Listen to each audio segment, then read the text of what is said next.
క్రీస్తు జననం ఈ లోకానికి ఎంతో వెలుగునిస్తుందని బైబిల్ మిషన్ స్వర్ణ దేవాలయం జాయింట్ సెక్రటరీ డాక్టర్ ఇమ్మాన్యుయేల్ రాజు పేర్కొన్నారు. ప్రపంచవ్యాప్తంగా జరుపుకునే క్రిస్మస్ పండుగ పురస్కరించుకొని ఈ సందర్భంగా ఆయన శుభాకాంక్షలను అందజేశారు. క్రిస్మస్ పండుగ ప్రతి కుటుంబంలో ఆనందాన్ని ఇవ్వాలని ఈ సందర్భంగా ఆయన ఆకాంక్షించారు. Happy Christmas, happy Christmas, happy Christmas. ప్రభు పేరిట మీ అందరికీ క్రిస్మస్ శుభాలు, శుభాకాంక్షలు బైబిల్ మిషన్ స్వర్ణ దేవాలయం వారి ద్వారా మేము మీకు అందిస్తూ ఉన్నాం.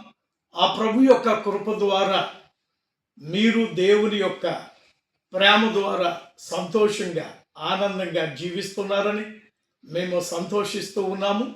మరి ముఖ్యంగా పరలోకమందు ఉంచబడిన దేవుడు మానవుల పాప పరిహార్థం కొరకు ఈ లోకానికి దిగువచ్చి మానవుల పాపములను పరిశుద్ధపరచుట కొరకే ఆయన క్రీస్తు బాలుడిగా ఈ లోకములో ఆయన జన్మించి ఉన్నారు. మరి ఆయన జననమును బట్టి ప్రజలకు ఎంతో సంతోషం, పాప పరిహార్థం ప్రజలకు ఎంతో ఆనందదాయకం.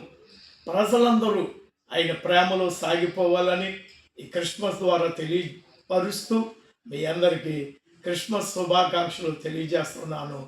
Thank you all.